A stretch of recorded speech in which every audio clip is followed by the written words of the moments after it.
ধর্ম ও ধর্ম প্রসঙ্গ। মানুষ এমন একটা জায়গায় অবস্থান করে, নিজেকে মনে করে আমি সর্বশ্রেষ্ঠ জীব, জীবের মধ্যে সর্বশ্রেষ্ঠ, আর মানুষের মধ্যে ভগবানকে খোঁজার একটা অদ্ভুত প্রয়াস। যত দিন পরিবর্তন হয়েছে তত আমাদের বিভিন্ন অবতারের মধ্যে দিয়ে প্রথমে দেখানো হয় দশাবতারের বিভিন্ন দেবতা, সেখানে কুর্ম দেবতা পাওয়া যায়, মৎস্য অবতার পাওয়া যায়, এইরকম বরাহ অবতার, তারপর নৃসিংহ অবতারও পাওয়া যায়। আস্তে আস্তে সেরকম রাম, কৃষ্ণ, বুদ্ধ ইত্যাদি। আর বর্তমানে নিরিখে আমরা দেখি শ্রীরামকৃষ্ণকে অবলম্বন করে শ্রীরামকৃষ্ণ, শ্রীমা সারদা দেবী, স্বামী বিবেকানন্দ ও অন্যান্য যত ঠাকুরের ত্যাগী সন্তান, গৃহী সন্তান, সবাইকে নিয়ে একটা ধর্মের আন্দোলন। এই ধর্মের আন্দোলন ঠিক কিসের জন্য এবং কেন যদি বলা হয়, তাহলে বলা হচ্ছে শ্রীরামকৃষ্ণ যেন একটা জীবন, সেই জীবনটা এই ভারতবর্ষের প্রায় 5000 বছরের সংস্কৃতি তিনি এক জীবনে বহন করেছেন। এটি স্বামীজি ম্যাকলাউডকে কথা প্রসঙ্গে বলেছেন।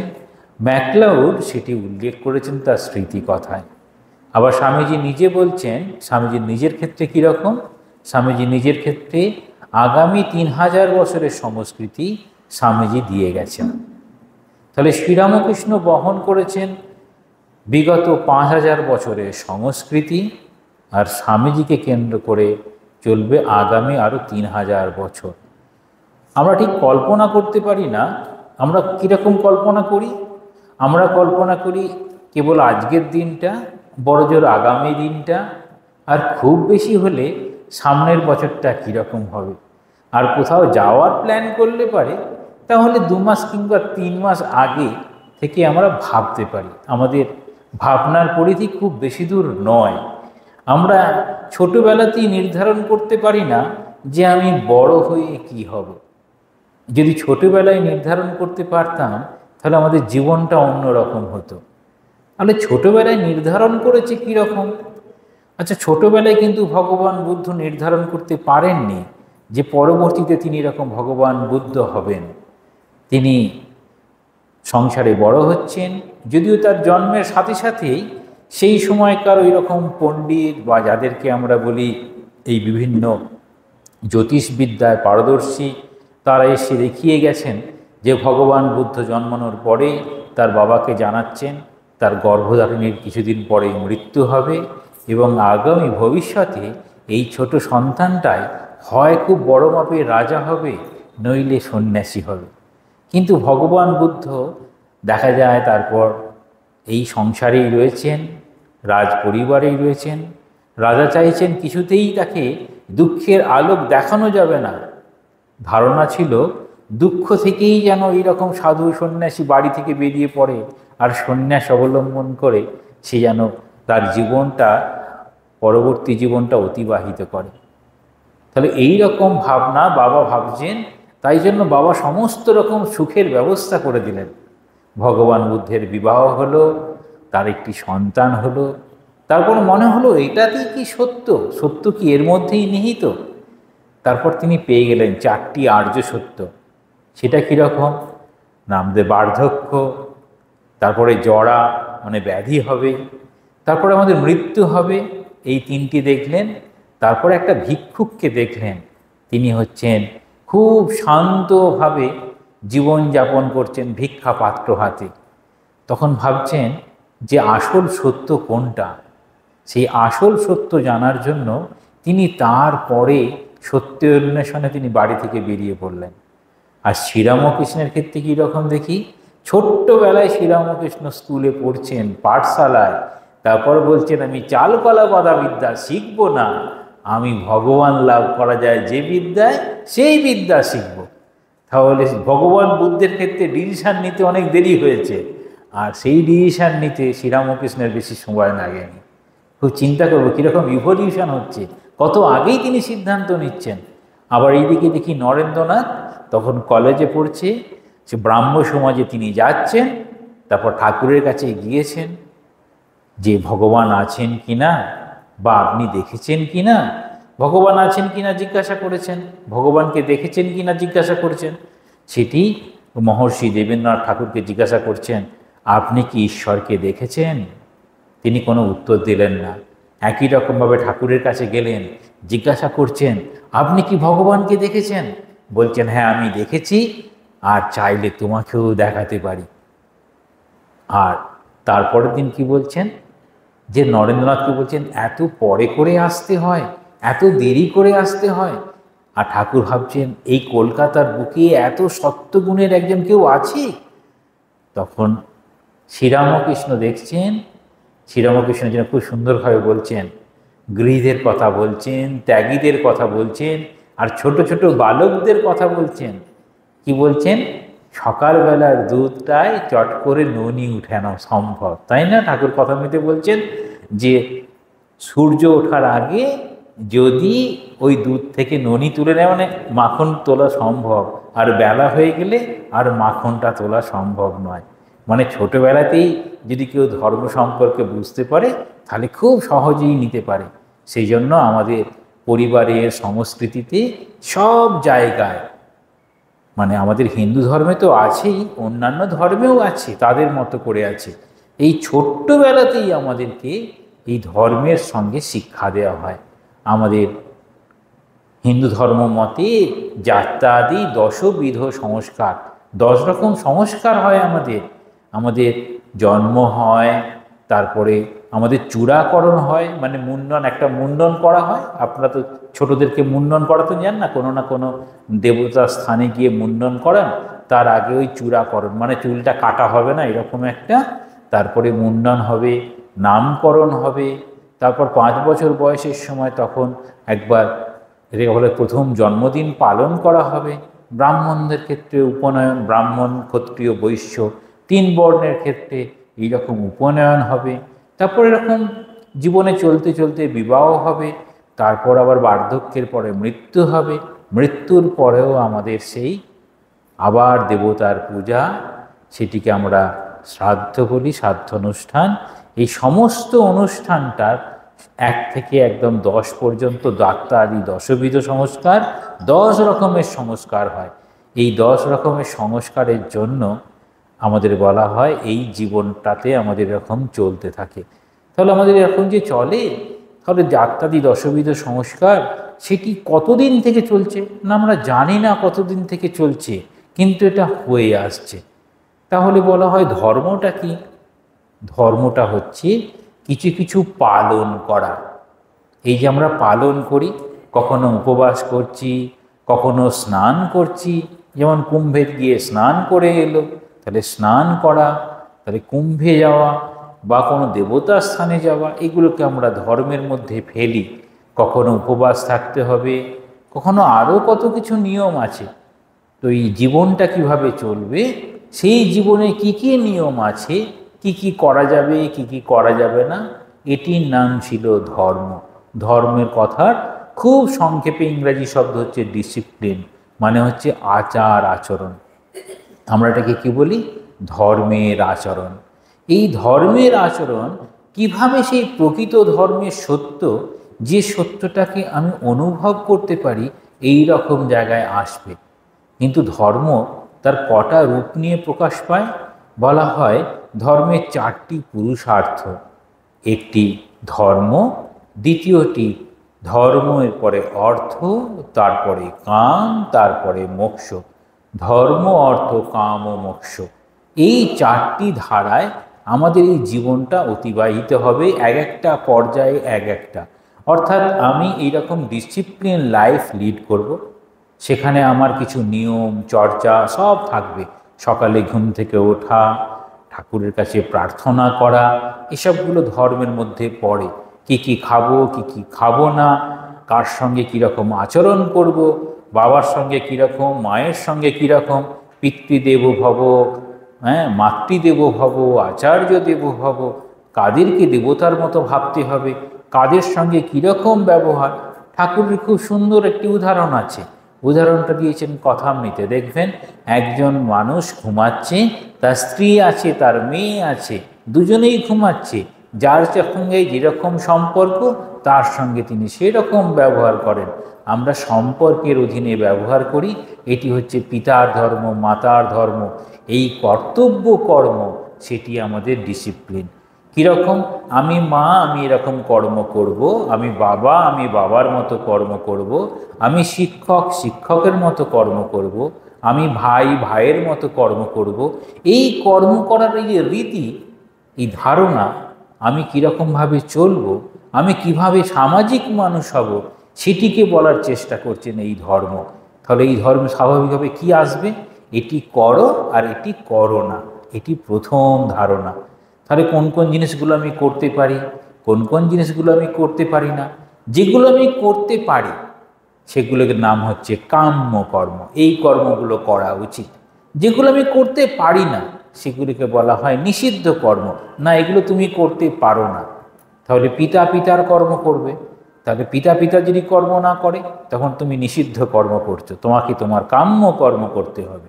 ঠিক সেই রকম, যেমন এটিকেই বলা হয় স্বধর্মে নিধনম শ্রেয় পরধর্ম ভয়াবহ। মানে যিনি যে ধর্মে অবস্থানে রয়েছেন তাকে সেই ধর্মটাই পালন করতে হবে, সেটি হচ্ছে কর্তব্য কর্ম। এই কর্তব্য কর্মের নিরিখেই আমাদের বলা হয় কি চলে না, আমাদের পরিবার, আমাদের সমাজ, আমাদের দেশ, আমাদের সংস্কৃতি এই কর্তব্যের অধীনে চলে। এই কর্তব্যের অধীন যখন একদম গোলমাল হয়ে যায় তখনই ভগবান বলেন যদা যদা হি ধর্মস্য গ্লানির্ভবতি ভারত। যখনই ধর্মের মধ্যে গ্লানি চলে আসবে তখনই যেন ভগবান নিজে চলে আসবেন। আমরা দেখি একই রকমভাবে মহাভারতে পরিবারের গৃহবধূর তার সম্মানের বঞ্চনা, পিতা পুত্রের মধ্যে বঞ্চনা, ভাই ভাইয়ের মধ্যে একটা ক্রূরতা, রূঢ় পরিবেশ, সমাজের মধ্যে একটা ভ্রান্ত ধারণা। সত্যি কি মানুষ এই রকমভাবে সমাজ জীবনে থাকতে পারে? সেখানে ধর্মকে নিয়ে আসতেই হবে। সেখানে দেখা যায় শ্রীকৃষ্ণের বিশাল ভূমিকা, আর শ্রীকৃষ্ণের প্রধান যে সহায়ক হয়ে থাকলো সেটি হচ্ছে পঞ্চপাণ্ডব, বিশেষত অর্জুন। তাকে কেন্দ্র করেই তৈরি হয়ে গেল গীতা। অদ্ভুত! কিভাবে জীবনযাপন করবে, কিভাবে তুমি রক্ষা করবে, কিভাবে তুমি যুদ্ধ করবে, কিভাবে তুমি সকলের প্রতি কর্তব্য কর্ম করবে। কর্তব্য কর্ম করবে মা শ্রীমা শারদা দেবী এটিকে খুব সুন্দর বলছেন। প্রত্যেকের প্রতি কর্তব্য কর্ম করবে, কিন্তু ভালোবাসা একমাত্র ঈশ্বরেতে রাখবে। তাহলে ঈশ্বরে ভালোবাসা, সকলের প্রতি কর্তব্য কর্ম। সাধারণ ছোটোবেলায় আমরা সবাই খেলনা নিয়ে মেতেছিলাম, তারপর বড় হয়ে গেলাম, না আমার আর খেলনার জীবনটা নয়, আমার জীবনটা যাপন করতে হবে। আমার একটা কর্তব্য আছে, নিজের জীবনে নিজেকে প্রতিষ্ঠা লাভ করতে হবে, নিজের পায়ে নিজেকে দাঁড়াতে হবে, তবে না সম্ভব। এই নিজের পায়ে নিজেকে দাঁড়াতে হবে, স্বামীজি বলছেন stand on your own feet, নিজের পায়ে নিজে দাঁড়াও। আমরা তো নিজের পায়ে নিজে দাঁড়িয়েই আছি, কিন্তু কোন দাঁড়ানোর কথা বলছে?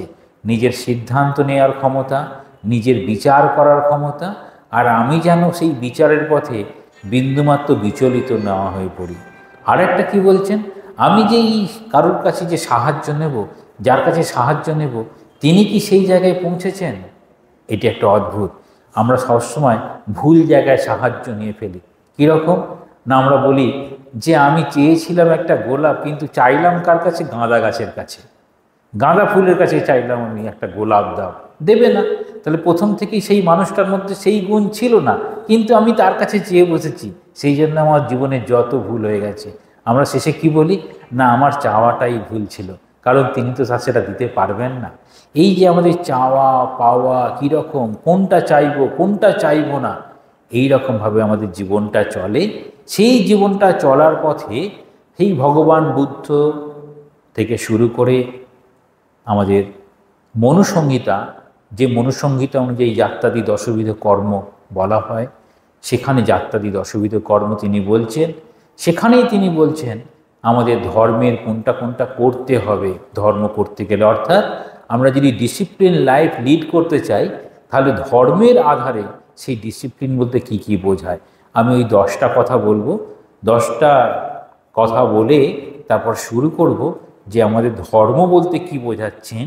যে ধর্মের মরেই আসবে অর্থ, অর্থ তো দুটো শব্দ হয়। অর্থ সাধারণভাবে যেমন অর্থ যা আমাদের জীবনকে চলতে সাহায্য করে, অর্থ বলতে সরাসরি মুদ্রা বলতে পারেন। আর একটাকে হতে পারে জীবনটাকে অর্থবহ করতে হবে, অর্থাৎ সেখানে আমার জীবনের কিছু গোল থাকবে, কিছু এম থাকবে, আমাকে সেই জায়গায় পৌঁছাতে হবে। তাহলে প্রত্যেকটা বিষয় হচ্ছে অর্থবহ। তাহলে বলছেন প্রত্যেক মহাপুরুষের জীবন, তাদের প্রত্যেকটি খুঁটিনাটি বিষয় আমাদের সাধারণ মানুষের জন্য অর্থবহ, অর্থাৎ মূল্যবান। তাহলে ধর্ম, অর্থ, এই কাম ব্যাপারটাতে আমরা খুব ভালো করে বুঝবো। কামনা বা ডিজায়ার বা তৃষ্ণা, কামনা বলতে আমি কোনটা চাইছি, আসলে সেই চাওয়া থেকেই শুরু হয়েছে আমাদের ধর্ম। একটা অভাববোধ তৈরি হয়, আমার কোনো কিছু একটা নেই, আমি সেটা পেতে চাই। তাহলে সেই পেতে চাওয়াটা প্রথমে কি হয়, ছোটবেলায় আমাদের যা কিছু চাওয়া পাওয়া সব কাকে কেন্দ্র করে হয়, মাকে, বাবাকে, পরিবারের দাদা, বোন, ভাইকে। তারপর দেখা যাচ্ছে বাবা মা দেখিয়ে দিচ্ছেন, দেখো আমি যতদিন বেঁচে আছি তোমার চাওয়া পাওয়া আমি মেটানোর চেষ্টা করছি, মানে সাক্ষাৎ ভগবানের মতো। তারপরে তুমি কাকে চাইবে, তখন সাধারণভাবে হিন্দু পরিবারের মায়েরা বা বাবারা বলেন, ইনি হচ্ছেন আমাদের কুলদেবতা বা কুলদেবী, এনার কাছে তুমি তোমার যাওয়ার জিনিস চেয়ে নিতে পারো। দেখা যায় প্রত্যেক মহাপুরুষদের বেশিরভাগই তাদের দেখা যায় কোনো না কোনো এখানে কুলদেবতা ছিলেন। শ্রীরামকৃষ্ণের ক্ষেত্রে রঘুবীর ছিলেন কুলদেবতা। তো তাহলে বাড়িতে কোনো অসুবিধা হলে কার কাছে গিয়ে প্রার্থনা করবে? তখন দেখাচ্ছেন মা চন্দ্রা দেবী গিয়ে কুলদেবতার কাছে প্রার্থনা করছেন, বাবা ক্ষুদিরাম চট্টোপাধ্যায় তিনি কুলদেবতার কাছে প্রার্থনা করছেন। তাহলে দেখাচ্ছেন যে মানুষ, এই মানুষ রূপে যে পিতা তার মধ্যেও দেবত্ব আছে, এই মানুষ রূপী যে মাতা তার মধ্যেও দেবীত্ব রয়েছে। কিন্তু তারা দেখাচ্ছেন যে আমরা একটা কিছু দূরের পরে আমরা আর পারি না, আমাদের লিমিটেশান আছে, আমরা একদম অনন্ত নয়।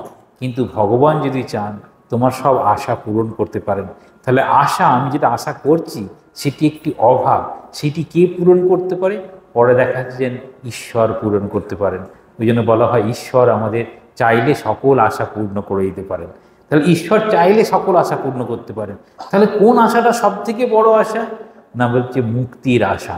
এই ভবে আশা, জীবন হলো, আবার মৃত্যু হলো, আবার জীবন হলো, আবার মৃত্যু হলো। যদি মুক্তি হয়ে যায়, যদি ভগবানের পাদপদ্মে স্থান পেয়ে যায়, তাহলে আর আমাদের কিছু চাওয়ার থাকবে না। ওই শেষ চাওয়াটা কী রকম হবে? শ্রীমা সারদা দেবী বলছেন যে যদি চাইতেই হয় তাহলে নির্বাসনার জন্য প্রার্থনা করো, নির্বাসনা হলে পরে ভগবান লাভ। কিন্তু নির্বাসনা কি হওয়া সম্ভব? বলছেন না, যিনি আছেন, যাকে ধরলে সকল বাসনা পূর্ণ হয়ে যায়, তিনিই তো ভগবান, তাকে তাহলে ধরো। তাহলে এবার আমরা দেখি যে মনুসংহিতায় কীরকমভাবে ধর্মের কথা বলছেন। কেন এই ধর্মের প্রসঙ্গ, এই যখন মনুসংহিতা আসছে, ভারতবর্ষে তখন একটিই ধর্ম ছিল, যে ধর্ম চলে আসছিল সেটির নামই সনাতন। সেটি আমাদের ভারতবর্ষের অবস্থান অনুযায়ী পরবর্তীতে বিভিন্ন শব্দের ব্যুৎপত্তি হিসাবে বিভিন্নভাবে সেটা ওই হিন্দু ধর্মে পরিণত হয়েছে। ইন্দাস ভ্যালি, ইন্দু, হিন্দু, এরকম করতে করতে হিন্দু, সেটা আমরা শব্দের চচ্চড়িতে গেলাম না। কিন্তু বিষয়টা হচ্ছে যখন কেবলমাত্র এই ধারার মানুষ চলত, যেখানে অন্য কোনো ভাবনা ছিল না, সেই সময় মনুসংহিতায় কীরকম বলছেন, ধৃতি সমাদমস্তোয়ং শোষম ইন্দ্রিয় নিগ্রহ ধীর বিদ্যা সত্যম ক্রোধ দশকং ধর্মলক্ষণম। তাহলে 10টা জিনিস আছে ডিসিপ্লিন লাইফে, যেটিকে বলা হবে ধর্ম। এই প্রথমটা কি না, বলছেন সন্তোষ, ধৃতি। দেখবেন মা একটা জায়গায় উল্লেখ করছেন, সন্তোষের সমান ধন নাই। আপনারা পড়ে থাকবেন, সন্তোষের সমান ধন নাই। কিন্তু সন্তোষের ব্যবহার কোথায় দেখছি? মনুসংহিতায়। মনুসংহিতায় দেখছি সন্তোষের ব্যবহার, যেখানে বলছেন এই সন্তোষটা প্রথম, মানে আমি এমন আচরণ করছি তাতে আমি সন্তোষ, মানে আমি যেটা চেয়েছিলাম সেটা পেয়েছি, বা যেটা পেয়েছি পাওয়ার পরে বলছি হয়তো ভগবান আমার জন্য এটিই নির্দিষ্ট করেছে, তাহলে আমি পেলাম সন্তোষ। তাহলে ভাবলাম আমি এর থেকেও ভালো পেতে পারতাম, তখন আমার অসন্তোষ। বা আমি যেটা পেয়েছি সেটা ঠিক আমি এতটা পাইনি, তখন বলে ওই খুব ভালো ভালো নয়, এরকম বলে একটা কথা আছে না বাংলায়, খুব ভালো ভালো নয়, মানে যেটা চেয়েছিলাম তার থেকে অনেক অনেক ভালো হয়ে গেছে। কিন্তু যেটা পেয়েছি ঠাকুর যেন আমার জন্য এটাই নির্দিষ্ট করে দিয়েছেন, এই ভাব যদি আসে তাকে বলা হবে সন্তোষ। এরপরেরটা বলছেন আচরণের মধ্যে কি প্রকাশ পাবে? ক্ষমা। এখন ক্ষমা কি করবে? ক্ষমা হচ্ছে আমার থেকে যিনি বড় তিনি আমাকে ক্ষমা করবেন, কিন্তু কতক্ষণ ক্ষমা করবেন না, যতক্ষণ আমি তার তুলনায় ছোট বা তার তুলনায় অবোধ। আমরা যখন মায়ের কোলে থাকি তখন আমরা অবোধ শিশু হিসাবে থাকি বলে মা সকল দুষ্টুমি ক্ষমা করে দেন, কিন্তু আমরাই যখন বড় হয়ে যাই, যখন আমাদের অবোধের জায়গায় বোধ চলে আসে, তখন আমাদের একটা একটা ছোট কথায় মায়েরা খুব কষ্ট পায়, বাবারা খুব কষ্ট পায়। আমি তোমার জন্য আমার সারা জীবনের শক্তি ব্যয় করলাম, মা বলবেন তোমাকে আমি ভগবানের কাছে প্রার্থনা করে তোমাকে আমি পেলাম, আমি কি এরূপ কষ্ট পাবো ভেবেছিলাম? কখন বলছেন? যখন সন্তানের মধ্যে বোধ চলে এসেছে। তাহলে যতক্ষণ বোধ আসেনি ততক্ষণ ক্ষমা। তাহলে এই ক্ষমা কে করতে পারেন? যিনি বড় হয়েছেন, মানে যিনি অন্যকে ক্ষমার চোখে দেখতে পারেন। তাহলে এই ক্ষমা আমি কি করার যোগ্যতা অর্জন করতে পারছি? তাহলে এইরকম কর্মের মধ্যে ধর্মের মধ্যে ওই জিনিসটা নিয়ে আসার চেষ্টা করতে হবে। এবার বলছেন দম। দম মানে হচ্ছে এই যে বিভিন্ন রকম বিষয় আমাদের কাছে আসে, হঠাৎ করে আমাদের মধ্যে প্রলোভন জেগে ওঠে, ওটি আমার পেলে বুঝি খুব ভালো হয়, এই রকম ভাবনা যখন হয় তখন নিজেকে কিছুতেই শান্ততে মানে নিজের শান্ত অবস্থা ধরে রাখতে পারি না। কীরকম হয় না, ওর হয়েছে আমারও যেন হয়, আমিও খুব চেষ্টা করব, আমাকে পেতেই হবে, এরকম ভাব। তখন নিজের মনের মধ্যে একটা অশান্তি, তীব্র একটা যাতনা, নিজের সংযমটা হারিয়ে ফেললাম। তারপরে আমি দিন রাত কাজ করতে থাকলাম, তারপরে আমার শরীরটা গেল ভেঙে।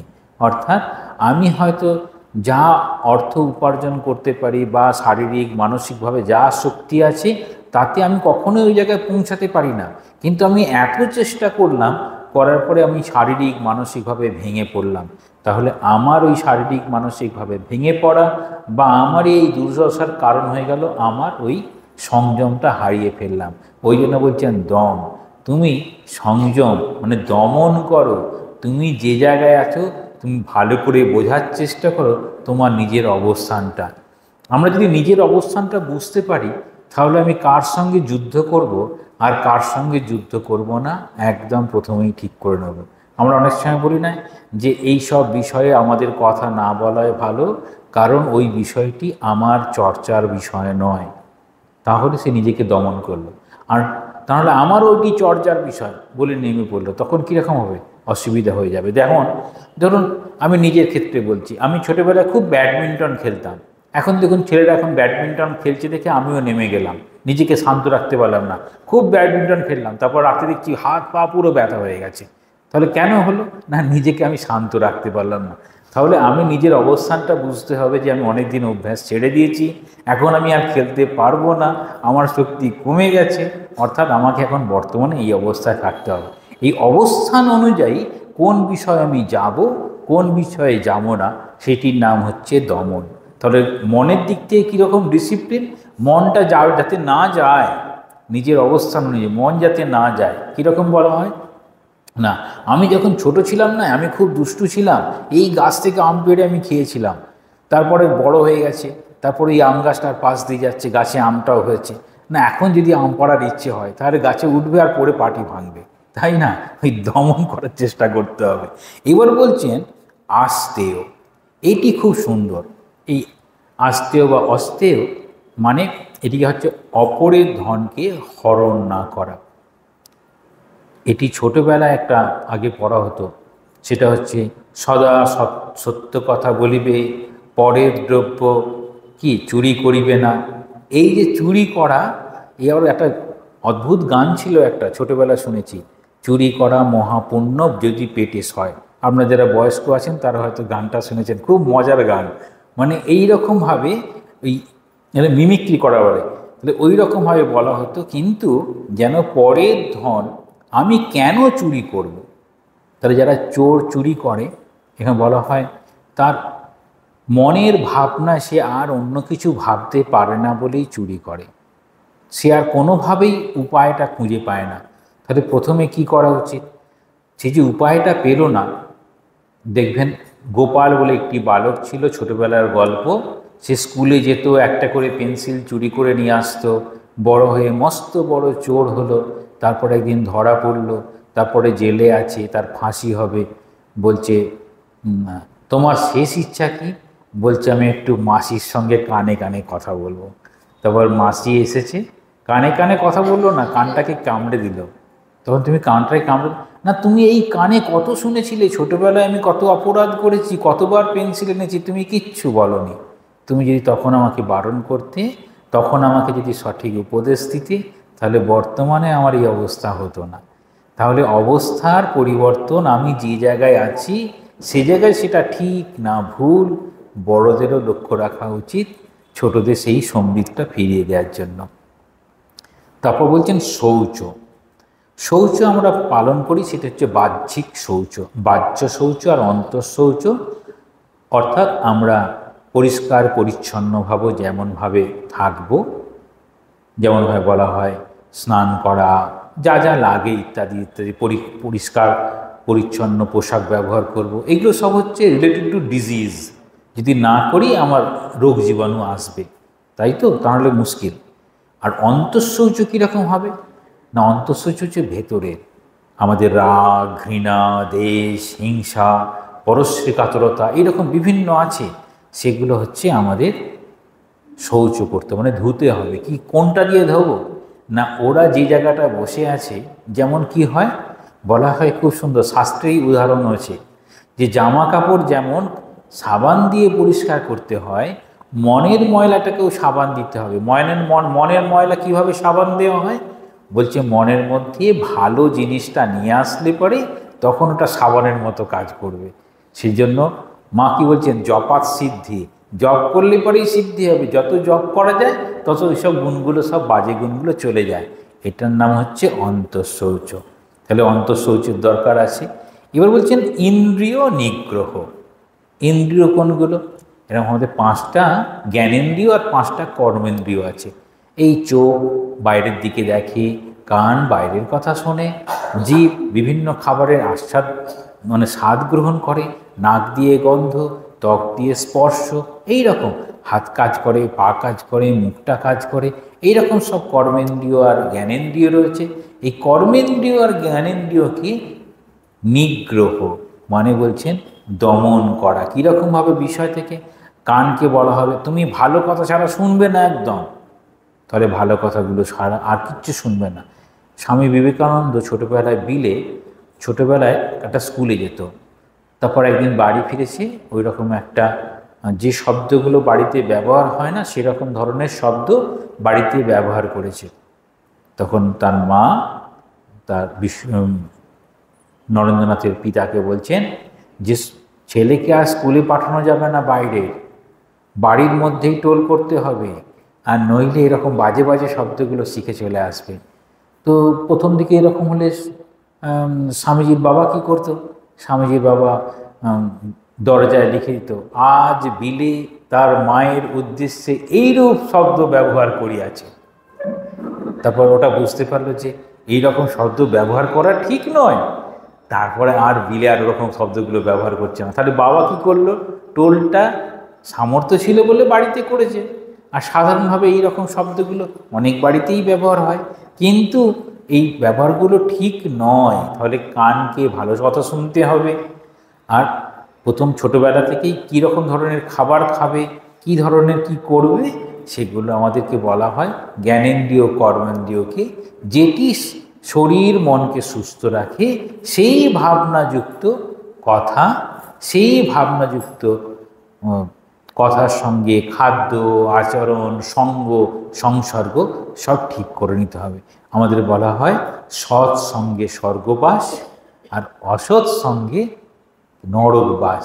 এই সঙ্গ যেমন করব, অর্থাৎ আমার এই কর্মেন্দ্রিয় জ্ঞানেন্দ্রিয় দিয়ে যে সঙ্গগুলো করব সেটা যদি সৎ হয় তাহলে আমি স্বর্গে বাস করব, ওটা যদি যে অসতের সঙ্গে মানে সম্পর্ক স্থাপন হয়ে যায়, তাহলে আমি নরকে বাস করব।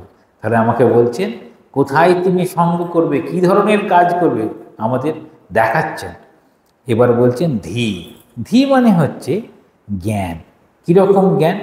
না শাস্ত্রের যে তত্ত্ব আছে, শাস্ত্র কি বলে, আমাদের বিভিন্ন শাস্ত্রের কথা হচ্ছে ভারতবর্ষের এরকম বেদের বা এই উপনিষদের বিভিন্ন ভাবনা দিয়েছেন।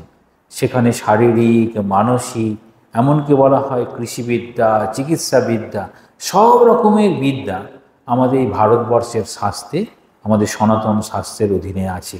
তার তত্ত্বের জ্ঞান মানে ঠিক ঠিক জ্ঞানটা যদি লাভ করে, তখন কি হবে? তার জীবনটা অনেক পরিশীলিত হবে, তার জীবনে ভুলগুলো কম হবে। তাহলে বলছেন সেই ধরনের তুমি জ্ঞান লাভ চেষ্টা করো, জ্ঞান লাভের চেষ্টা করো যাতে তোমার ভুল কম হয়। তাহলে সেই জন্য বলছেন ধী। তাহলে কি করতে হবে? না পড়াশোনা করতে হবে। আমরা কি বলি, গান যদি তুমি করতে হয়, মানে গান যদি গাইতে হয়, শুধু গান শুনলে হবে না। শুধু শুনলে কি গান গাওয়া সম্ভব? না গানটাকে প্র্যাকটিস করতে হবে। সাঁতার সম্পর্কে আমরা অনেক কিছু জানতে পারি, জলে নামতে হয়, তারপরে হাত পা খুব ছোঁড়াছুড়ি করতে হয়, তাহলে সাঁতার কাটা যায়। কিন্তু ডাঙায় বসে বসে কি কেউ সাঁতার কাটতে পারবে? তাকে জলে নামতেই হবে। ঠিক সেই রকম শাস্ত্র পড়তে হয়। আর স্বামীজি একটা খুব সুন্দর কথা বলেছেন যে এই শাস্ত্র চর্চার অভাবে, যদি শাস্ত্র চর্চা কমে যায়, শাস্ত্র চর্চার অভাবে যে যে জায়গায় আছে, সেখানে সংঘ সংঘের জায়গায়, দেশ দেশের জায়গায়, সংস্কৃতি সংস্কৃতির জায়গায় সবগুলোই হীন দশা প্রাপ্ত হয়। মানে যদি পড়াশোনা কমে যায়, তাহলে সঠিক জ্ঞান লাভ হবে না, সব ভ্রান্ত ধারণায় অতিবাহিত হবে। তাহলে পড়াশোনার কতটা গুরুত্ব আছে সেটা বলছেন। এরপরে আবার বলছেন বিদ্যা। তাহলে বিদ্যা কি? যে বিদ্যায় ভগবান লাভ হয় সেটিকে বিদ্যা বলবে। বিদ্যা আর অবিদ্যা, ঠাকুর খুব সুন্দর বলেছেন, বিদ্যা স্ত্রী অবিদ্যা স্ত্রী। যিনি ভগবানের দিকে সাহায্য করেন যেতে, তিনি হচ্ছেন বিদ্যা স্ত্রী। একই রকমভাবে বিদ্যা যেটি আমাদের জ্ঞানকে সাহায্য করবে। কোন জ্ঞান? আমাদেরকে ভগবানের দিকে নিয়ে যাবে। আচ্ছা ভগবানটা কি? কাকে ভগবান বলে? একটা ছবির মধ্যেই ঠাকুরের মূর্তি, তিনি ভগবান। তখন এবার যদি দেখি সেই ভগবান কাকে বলে, একদম ডেফিনেশন, সংজ্ঞা কীরকম? স্বামী বিবেকানন্দ কর্মযোগে বলছেন আনসেলফিশনেস ইজ গড। নিঃস্বার্থপরতাই হচ্ছে ভগবান। কীরকম? না ভগবান কোনো স্বার্থপর নয়। তার কাছে অসুর হোক বা কোনো তপস্বী, সাধু, সন্ন্যাসী যেই থাকুক না কেন, যেই তপস্যা করবে, ভগবানের কাছে প্রার্থনা করবে, তাকেই তিনি বর দিয়ে দিতে পারেন। হ্যাঁ, তার কোনো স্বার্থ কিছু নেই। আমরা যদি ভস্মাসুরের কথা ভাবি, ভস্মাসুরের নাম আপনারা শুনেছেন। ভস্মাসুর তিনি হচ্ছেন শিবের খুব ভক্ত ছিলেন, খুব একদম বসে প্রার্থনা করছেন, একদম খুব তপস্যা করেছেন। তপস্যা করার পরে শিব খুব সন্তুষ্ট হয়েছেন, শিব চলে এসেছেন। আচ্ছা তুমি কি চাও? বলছে আচ্ছা আমাকে এরকম বর দিন, আমি যার মাথায় হাত দেব সেই ভস্ম হয়ে যাবে। তো মারাত্মক ব্যাপার। আচ্ছা শিব বরটা দিয়ে দিয়েছেন। শিব দেবতারা হচ্ছে নিঃস্বার্থ, তারা বরটা দিয়ে দিয়েছেন। আচ্ছা বর দিয়ে দিয়েছেন। এইবার ভস্মাসুর বলছে আচ্ছা আমাকে যে বরটা দিলেন আমি টেস্ট করব। হ্যাঁ টেস্ট করবো এটা আসলে ঠিক ঠিক দিয়েছেন কি না। টেস্ট করবো কার উপর টেস্ট করবে? না বলছে শিবের উপরে টেস্ট করবো, তারই মাথায় দেবে। আর গিয়ে বলছে এবার শিব ভাবছে তো মহা মুশকিল, আমি ভস্ম হয়ে যাবো। এই দেবতারা যে নিঃস্বার্থ, বুঝতে পারবে না তো, দিয়ে দিয়েছে। এইবার দেবতা দৌড়াচ্ছে, শিব এখন দৌড়াচ্ছে, মানে খুঁজে পাচ্ছে না কোথায় যাব। ভস্মাসুর তো এই অসুরদের না অসীম শক্তি, অসুরদের দৈহিক খুব বল, আর মনের বল বলতে সে যেটাকে চাইবে সেটা সে করেই ছাড়বে। এইরকম হ্যাঁ টিবেন্ডাস একটা টেনাসিটি আছে, বুলডগ টেনাসিটির মতো। স্বামীজি বলছেন বুলডগ টেনাসিটি, ধরে রাখবে তো ধরে রাখবেই। আর এরকম চলেছে, কি করবে খুঁজে পাচ্ছে না। এমন নারদ এখন ওই পথ দিয়ে যাচ্ছিল, দেখি কী ব্যাপার হলো, শিব দৌড়াচ্ছে কেন? বলছেন কি হলো প্রভু? বলছে আরে আমি এরকম ভস্মাসুরকে এরকম আশীর্বাদ করে দিয়েছি, হ্যাঁ ওই অসুরটাকে যার মাথায় হাত দেবে সেই ভস্ম হয়ে যাবে, ও তো আমাকে এখন দৌড়ি মারছে, কি করি? বলছে দাঁড়ান প্রভু আমি দেখছি। তো গেল ভস্মাসুরের কাছে। নারদ তো ভীষণ বুদ্ধি, গীতাতে কি বলছেন জানেন তো, খুব সুন্দর, মুনি নাম নারদস্মি, মুনিদের মধ্যে আমি নারদ, এত তার বুদ্ধি ছিল। হ্যাঁ, শ্রীকৃষ্ণ নিজেই বলছেন যে আমি কোথায় কোথায় বিশেষ প্রকাশ, তো মুনিদের মধ্যে আমি হচ্ছে নারদ। নারদের ভীষণ বুদ্ধি। নারদ বলছে এইবার ঠিক আছে আমি যাচ্ছি, কি করা যায়। যাচ্ছে, তুমি কেন দৌড়াচ্ছ? বলছে আমি অনেক তপস্যা করলাম, হ্যাঁ উনি আশীর্বাদও দিলেন যে মাথায় হাত দিলে ভস্ম হয়ে যাবে, আমি তো ওনাকেই কাছে পেয়েছিলাম, উনি দেখছি দৌড়েই বেড়াচ্ছে। বলছি এটা তো সহজ ব্যাপার, তুমি খুব সহজেই পেতে পারো, তোমার নিজের মাথাটাই তো তোমার কাছে আছে। ও তো দিশেহারা হয়ে গেছে, নিজের মাথায় হাত দিল, ব্যাস ভস্ম হয়ে গেল। দেখেছেন তাহলে অসুররা এরকম পেতে পারে। কি ছিল না? একটি জিনিস ছিল না, সেটি হচ্ছে সব আছে কিন্তু নির্বুদ্ধিতা, মানে সঠিক বুদ্ধি ছিল না। হ্যাঁ, বুদ্ধি থাকলে পরে কখনো নিজের মাথায় হাত দেয়? যতই বলুক কেউ, ব্যাস পাজল হয়ে গেল, নিজের মাথায় হাত দিল, ব্যাস। তাহলে সেরকম বলছে স্বামীজির জন্য খুব সুন্দর বলেছেন। আগেকার দিনের অনেক ধারণা ছিল সাধু সন্ন্যাসী কীরকম সঙ্গ তৈরি হবে একরকম। স্বামীজি বলছেন আমি কীরকম চাই? আমি চাই ইন্টেলিজেন্ট অ্যান্ড ব্রেভ, সাহসী হবে, বুদ্ধিও থাকতে হবে। বোকাদের আমি নেব না, কেন ওই রকম কাণ্ড ঘটিয়ে ফেলবে, বোকাদের নিলে চলবে না। সবাই ওই জন্য আমাদের কম বেশি সবাই কিন্তু একটু বুদ্ধি রাখে, যদিও আমাদের মাথায় চুল নেই, অনেকে বোকা মনে করে, কিন্তু করে কি করব। কিন্তু স্বামীজি বলছেন, স্বামীজি কীরকম চান? একদম ইন্টেলিজেন্ট ব্রেভ। তাহলে এইরকমভাবে বিদ্যা, তাহলে বিদ্যা লাভ করতে হবে। আর কি বলছেন? সত্য। কেন না? সত্য হচ্ছে অবিনশ্বর, সত্য হচ্ছে আমাদের বৈশিষ্ট্য। যেমন সূর্য, তার বৈশিষ্ট্য কি? আলো দেবে, তাপ দেবে। মানুষের বৈশিষ্ট্য কি? মানুষের মধ্যে মনুষ্যত্ব। মানুষের সঙ্গে অন্যান্য প্রাণীর কি পার্থক্য? না, অন্যান্য প্রাণী নিজের মতো করে নিজেকে গুছিয়ে নিতে পারে না। আমরা থাকার জন্য বাড়ি বানাতে পারি, পোশাক পরে নিজেকে অন্যরকম ভাবতে পারি, খাবার নিজের মতো করে কত সুন্দর বানিয়ে নিতে পারি। কখনো নর্থ ইন্ডিয়ান, কখনো সাউথ ইন্ডিয়ান, কখনো বিদেশের খাবার খেয়ে বেশ কী বলে রসনা তৃপ্তি ঘটাতে পারি। তাহলে এই রকম আমরা পারি। তাহলে আমাদের এই সত্যের জায়গায় যদি যাই তাহলে কি হবে? সত্য। সত্যের কীরকম পাওয়া? স্বামীজি বলছেন truth is a corrosive substance, মানে সেটি একটি জারক পদার্থের মতো, যেখানেই পড়বে সেখানেই পথ করে নেবে। তাহলে এই সত্য, সেই সত্যটাকে কীরকমভাবে ঠাকুর বলছেন? স্বামীজি বলছেন আমি কীরকমভাবে ঠাকুরের কাছে প্রার্থনা করব, কীরকমভাবে ঈশ্বরের কাছে প্রার্থনা করব। ঠাকুর বলছেন তুমি এরকমভাবে প্রার্থনা করো, হে ঈশ্বর তুমি যেমন, আমাকে তুমি সেই রূপে দেখা দাও। কেন বলছেন তুমি যেমন? কারণ তিনি বিভিন্ন রূপে, কখনো এরকম আমরা এখন শ্রীরামকৃষ্ণ রূপে দেখি, শ্রীমা সারদা দেবী রূপে দেখি, আমরা কখনো ভগবান বুদ্ধ রূপে দেখি, কখনো কৃষ্ণ রূপে দেখি, কখনো শ্রীরামচন্দ্র রূপে দেখি, কখনো নৃসিংহ অবতার রূপে দেখি। তারপরে তো বিভিন্ন পৌরাণিক দেবদেবী আছেই, দুর্গা, কালী, শিব ইত্যাদি ইত্যাদি। তাহলে আমি কোন রূপে দেখব? বলছে না, তুমি দেখলে সত্য রূপে দেখো। ঈশ্বর যেই রকম তুমি সেটিই চাও। আর আমাদের জন্য কি করলেন? আমরা কি করব? আমরা সর্বদেবদেবী স্বরূপ পাই, তাই তো? শ্রীরামকৃষ্ণকেই ধরুন, সমস্ত দেবদেবী যেন ওর মধ্যে রয়েছেন। কেন? ঠাকুর নিজেই বলছেন। তাহলে এরকমভাবে সত্য, সেটি হচ্ছে মানে সেটি কখনোই পরিবর্তন হয় না। সত্য কখনো পরিবর্তন হয় না। সত্যর আবার দুরকম আছে, একটা ঋতন, একটা সত্যম। একটাকে বলা হয় পারমার্থিক সত্য, একটাকে বলা হয় ব্যবহারিক সত্য। ব্যবহারিক সত্যের নিচে আরও দুটি সত্তা আছে। আমাদের চারটি সত্তা। একটি হচ্ছে তুচ্ছ সত্তা, একটি হচ্ছে প্রাতিভাসিক সত্তা, একটি হচ্ছে ব্যবহারিক সত্তা। অল্প করে বললে এরকম হয়, তুচ্ছ সত্তা যেমন সোনার পাথর বাটি, হয় না তুচ্ছ সত্তা। ঘোড়ার ডিম, হয় না তুচ্ছ সত্তা। এগুলো নেই, কিন্তু একটি শব্দ আকারে বলা হয়, সেটি মিথ্যা। সোনার পাথর বাটি মানে দেখতে হয়তো সোনার মতো চকচক করছে, এই রকম। আর এরপরে আসে কি প্রাতিভাসিক। কীরকম?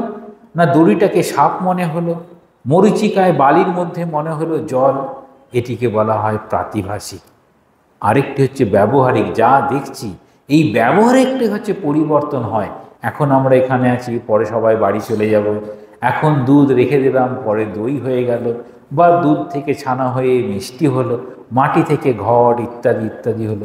ব্যবহারিক পরিবর্তন, এটিকে বলা হয় ব্যবহারিক সত্য, পারমার্থিক দিক দিয়ে মিথ্যা। পারমার্থিক মানে সেখানে কেবলমাত্র ঈশ্বরই সত্য, কেবলমাত্র চৈতন্য সত্তাই সত্য, কেবলমাত্র ব্রহ্ম সত্য, যেটিকে ঠাকুর বলছেন ব্রহ্ম সত্য জগৎ মিথ্যা, ওটি হচ্ছে পারমার্থিক সত্য। তাহলে এই সত্যে বলা হবে দুটি জিনিস, একটি হচ্ছে ব্যবহারিক সত্য, একটি হচ্ছে পারমার্থিক সত্য। ব্যবহারিক সত্য জানায় কে সাহায্য করে? ব্যবহারিক সত্য জানার জন্য সাহায্য করে বিজ্ঞান। কীরকম? সাধারণভাবে আমরা করি, এটা সাদা রঙের দেখতে, এটা দুধ নাও হতে পারে, এটা তো গ্লাসে নেই, এটা তো দেখছি বাথরুমের বাইরে রয়েছে বোতলে, তাহলে ফিনাইল হতে পারে। আচ্ছা, তাতেও সন্দেহ আছে, খুলে দেখে নিই গন্ধটা। আচ্ছা, এটা কি চিনি না নুন? খেতেও সাহস পাওয়া যাচ্ছে না, তাই না? কি হবে বোঝা যাচ্ছে না। তখন নুন আর চিনিটাকে একটু রেখে দিন, কিছুক্ষণ পরে দেখবেন কয়েকটা পিঁপড়ে এসে বলে দেবে ওটা চিনি আছে না নুন আছে। আমাদের বেশি কিছু অসুবিধা হয় না। ছোটোবেলায় এইরকম আমাদের কোনটা সত্য কোনটা অসত্য, তো ওই যে ফুলের ভাঁজ দিয়ে বোঝানো হতো, যে জানালাটা খুলে দেওয়া হলো প্লাস্টিকের ফুলে, ভুল করে কিছুক্ষণ মৌমাছিগুলো বসবে, তারপরে সে কিন্তু আসল ফুলেতে গিয়ে চলে যাবে। ঠাকুর ওইটাকে খুব সুন্দর বলছেন যে ফুল ফুটলে ভ্রমরা আপনি আসে। অর্থাৎ যদি ফুল ফোটে, তার মধ্যে গুণের বিকাশ ঘটে, সে অটোমেটিক সেখানে মৌমাছি চলে আসবে, সেখানে মানুষ চলে আসবে। এরপরে বলছেন অক্রোধ। কোথায় আমি রাগ করব আর কোথায় আমি রাগ করব না, এটিকে বলা হয় অক্রোধ। কোথায় রাগ দেখানো ভালো, কোথায় রাগ দেখানো ভালো নয়। ছোট ছেলে দুষ্টুমি করছে, অবশ্যই আপনি রাগ দেখাবেন, কিন্তু রাগ করবেন না। রাগ করলে কিন্তু কষ্ট বেশি, রাগ দেখালে কষ্ট নেই। কেন? আমি তো রাগটা ইম্পোজ করেছি, মানে জোর করে এনেছি। আর সত্যিকারের রাগ হলে কি হয় না, আমি একদম অস্থির হয়ে পড়ি। তাহলে দেখাচ্ছেন কোথায় আমি রাগ করব, কোথায় রাগ করব না, আর কিভাবে অক্রোধ পালন করব, রাগ না করে কি করে থাকব। তাহলে এইরকমভাবে 10টির কথা বলা হয়। সেই 10টি কীভাবে ডিসিপ্লিন লাইফ লিড করার জন্য, কিভাবে সমাজ চলবে সেটিকে দেখানোর জন্য এখানে বলা হয়েছে 10টির কথা। তারপর সেই 10টি পালন করতে করতে সেই মানুষটাই যখন চাইবে, না আমার অনেক ধর্ম পালন হয়েছে, আমি এই ধর্ম পালনের মধ্যে দিয়ে আমি অনেক অর্থ উপার্জন করেছি বা অর্থ লাভ করেছি, আমি নিজের অনেক বাসনাও পূর্ণ করেছি, এবার আমি চাইছি মোক্ষ। তাহলে সেই যে মোক্ষ চাইছি, তার জন্য মনুসংহিতা এবার তখন বলছে না, এটা থেকে সরে এসে এটা হলো এর পরের জায়গায় যেতে হবে, যেখানে গিয়ে তুমি ওই মোক্ষ লাভ করবে। তাহলে মোক্ষ প্রাপ্তির যে কারণ, যে পথে চললে পারে আমরা নিজের জীবনে মুক্তি পেতে পারি বা নিজের জীবনে এই জীবনে ভগবানের পাদপদ্মে স্থান পেতে পারি, সেটি কিভাবে লাভ করা যায়, সেটি লাভ করার জন্য সেখানে 6টি গুণের কথা বলা হয়েছে। সেই 6টি গুণ যদি পালন করা হয়, অর্থাৎ এইগুলোর সঙ্গে, এগুলোকে বাদ দিয়ে নয়, এগুলোর সঙ্গে অ্যাডিশনালি ওইগুলো যদি করা সম্ভব হয়, তাহলে এই জীবনেই বলছেন মনুসংহিতা অনুযায়ী, এই জীবনেই আমি ভগবানের পাদপদ্ম পেতে পারি ভক্তি যোগ অনুযায়ী।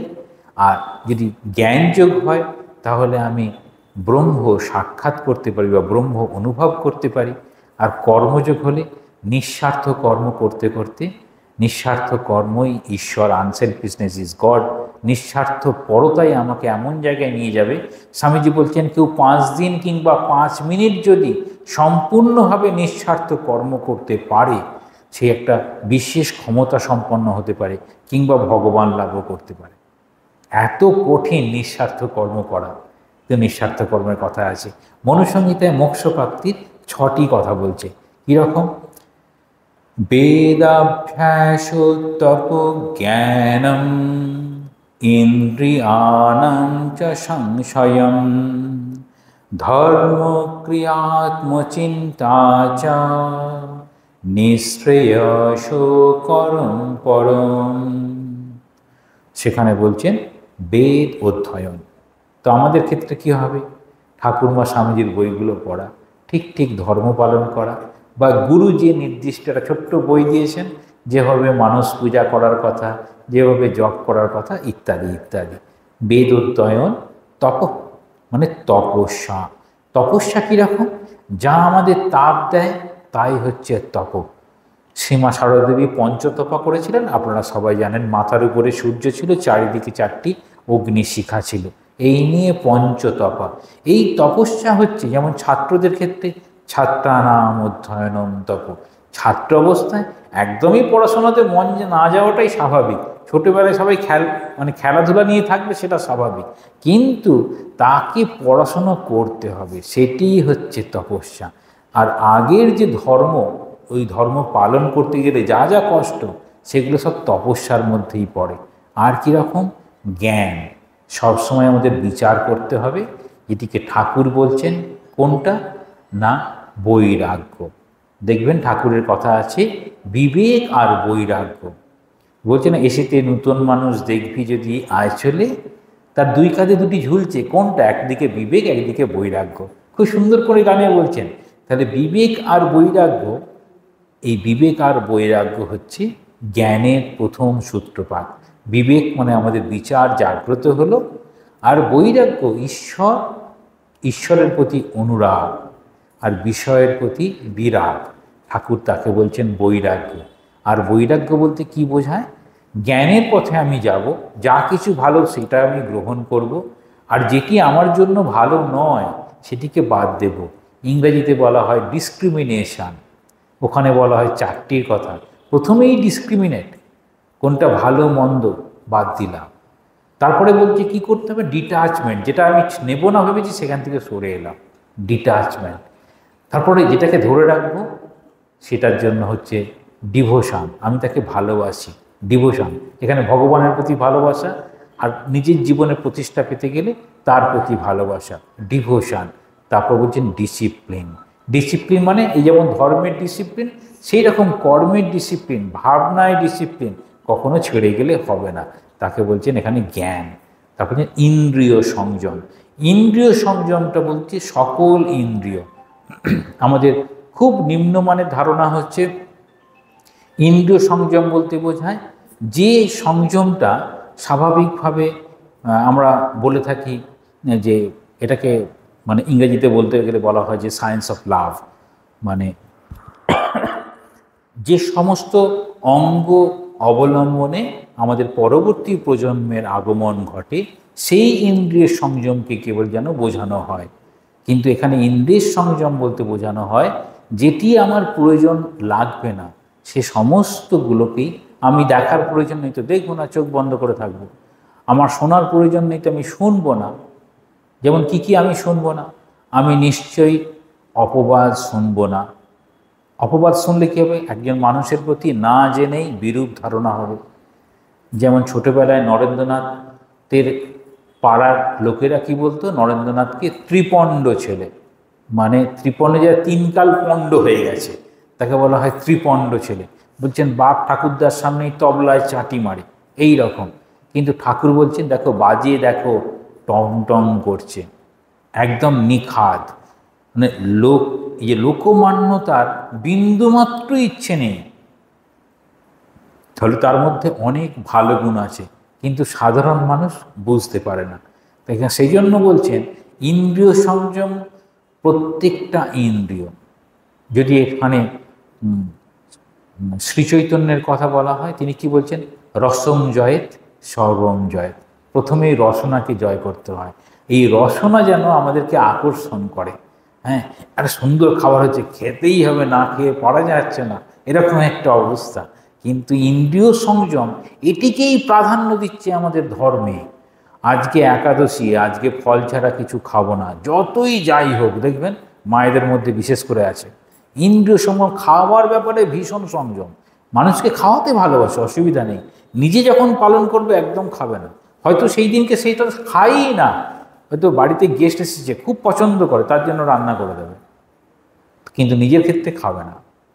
তাহলে আমরা অজান্তেই এই ইন্দ্রিয় সংযম করছি, কিন্তু জানি না ওটা করছি বলে। এখন থেকে জেনে করতে হবে। তাহলে আপনাদের জানা হচ্ছে যে আমি একাদশী করি এই ইন্দ্রিয় সংযমের জন্য করি, যেটি আমাকে ধর্মপথে সাহায্য করবে। জেনে নেওয়ার পরে করবেন, আপনাদের ভালো লাগবে। এরপর বলছেন ধর্মক্রিয়া। ধর্ম আমরা যে যে অবস্থানে রয়েছি, না পিতার অবস্থানে পিতার ধর্ম, ডিউটি কনসেপ্ট অনুযায়ী ধর্ম, আবার তার সঙ্গে ধর্মক্রিয়া বলতে এখানে বলা হবে যে জাতি অনুযায়ী ধর্ম। ব্রাহ্মণ ব্রাহ্মণের ধর্ম পালন করবে, ক্ষত্রিয় ক্ষত্রিয়ের ধর্ম পালন করবে, বৈশ্য বৈশ্যের ধর্ম পালন করবে, শূদ্র শূদ্রের ধর্ম পালন করবে, এইরকম ধর্মক্রিয়া। তাহলে এখানে যিনি মোক্ষ লাভ করতে চান, তাহলে তার কীরকম ধর্ম হবে?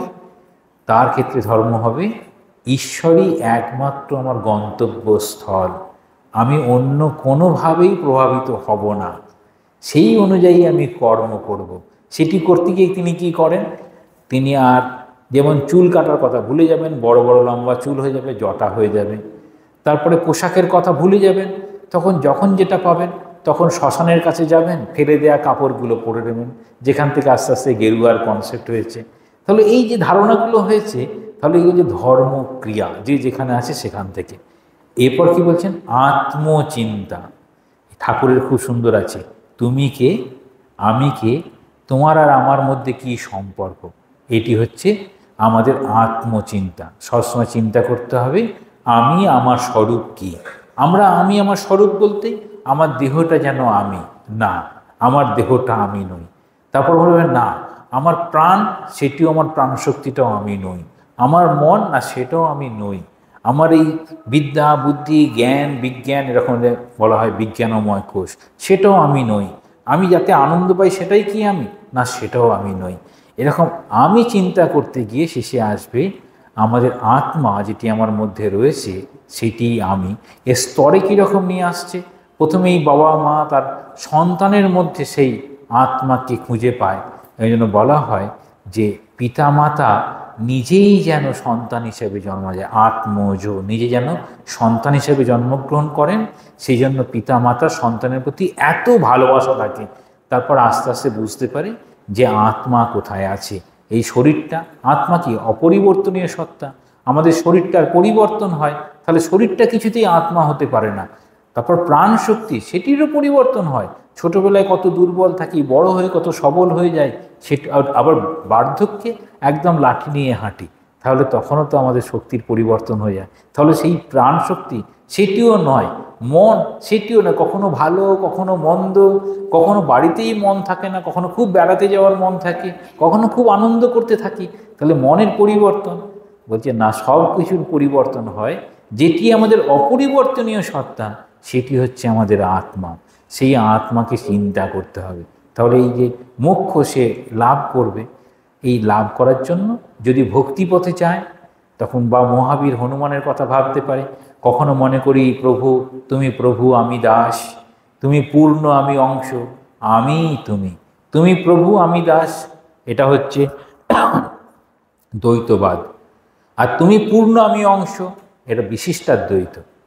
আর আমি তুমি অদ্বৈত। যেভাবে চিন্তা করবে, আত্মচিন্তা করতে করতে ওই জায়গায় যাবে। তারপর তাকে চিন্তা করতে হবে, শ্রবণ মনন নিধিধ্যাসন ধ্যান ধারণা, সেই ধ্যানে যাবে। এইভাবে যখন গিয়ে পৌঁছাবে, তখন সেখানে গিয়ে বলা হবে তিনি মোক্ষ পেতে পারেন। তাহলে শুরু করেছিলেন এই ধর্ম, যেগুলো কর্তব্য কর্ম করা যাবে, কর্তব্য কর্ম করা যাবে না। তারপর আসছেন কিভাবে তিনি এই মোক্ষ লাভ বা ভগবান প্রাপ্তির উদ্দেশ্যে নিজের জীবনটা অতিবাহিত করবেন, সেটি ধর্মের পূর্ণাঙ্গ রূপ। ভগবান কৃষ্ণ গীতাতে 16 অধ্যায়ে প্রথম 3টে শ্লোকে বলেছেন। আমি সেই শ্লোকটা বলে আমি বিরাম দেব, ঠিক আছে? কি বলছেন ভগবান, কি শ্রীকৃষ্ণ কীরকম বলছেন? অভয়ং সত্য সংশুদ্ধির জ্ঞান যোগ ব্যবস্থিতি দানম দমশ্চ যজ্ঞশ্চ সাধ্যায়স্তপ আর্জবম অহিংসা সত্যমো ক্রোধো ত্যাগ শান্তিরপৈশুনম দয়াভূতেশ্চ লোলুপ্তং মার্দবং হৃদচাপলম তেজস্সমধৃতি শৌচম অদ্রোহো নাতিমানিতা ভবন্তি সম্পদম দৈবীম অভিজাতস্য ভারত। এখানে এই অধ্যায় বলতে গিয়ে আমাদের কতগুলো গুণের কথা বলা হয়েছে, যে গুণগুলো আসলে দৈবী গুণ। আমরা দেবতাকে চাইব না দেবতার গুণটা চাইব? যেমন দেবী সরস্বতীর কাছে আমরা যেমন বিদ্যা চাই, দেবী সরস্বতীকে চাই না, বিদ্যাকে চাই। একই রকমভাবে মহাবীর, হনুমানের যারা উপাসনা করেন তারা সব বিভিন্ন এই মল্লবীর যোদ্ধা, মাসলম্যান, তাদের কাছে উপাস্য দেবতা, যেন তাদের কাছে শক্তি প্রার্থনা করছেন। একই রকম এই দৈবী গুণগুলোই আমাদের প্রার্থনীয়। যত আমাদের মধ্যে দৈবী গুণ আসবে তত আমাদের মনুষ্যত্ব থেকে দেবত্বে উত্তীর্ণ হওয়ার পথটা খুলে যাবে। তাহলে বলছেন কিভাবে সম্ভব? প্রথমেই বলছেন অভয়ম সত্য সংশুদ্ধি। এই অভয় একটি বড় জায়গা, যে আমি কখন ভয় পাবো আর কখন ভয় পাবো না। আমাদের কিছু জিনিসে জানা জিনিসে ভয়, আবার কিছু অজানা জিনিসে ভয়, দুটোই ঘটে। অজানায় ভয়, আমি জানি না, সেখান থেকে ভয় আসে স্বাভাবিকভাবেই।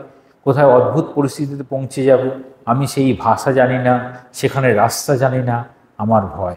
আবার জানা জিনিসেও ভয় আছে। আমার যদি ভূতের ভয় থাকে তাহলে শ্মশানের পাশ দিয়ে যেতে ভয় লাগবে স্বাভাবিকভাবে, জানি ওখানে শ্মশান আছে। যদি না জানতাম তাহলে দিব্যি পার হয়ে চলে যেতাম। জানা হয়ে গেছে শ্মশান আছে, তো ভয় লাগছে। তাহলে জানা থেকেও কখনো কখনো ভয় হয়, অজানা থেকেও ভয় হয়। কখন ভয়টা চলে যাবে? কখনো কখনো বলা হয়, দেখবেন ছোটোবেলায় গল্প পড়েছেন, সেই মধুসূদন দাদার গল্প পড়েছেন। ছোট ঠাকুমা তাকে বলছেন যে জঙ্গল পার হয়ে পাশে স্কুলে যাবে, বলছেন জঙ্গলে তোমার দাদা থাকে, মধুসূদন দাদা, খুব করে ডাকবে, সে তোমাকে সঙ্গ দেবে, তোমাকে পৌঁছে দেবে।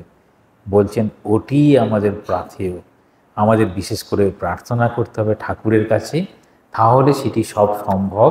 সেটি বলার সময় আবার গীতাতেই এরকমভাবে বলা হয়, কীরকম?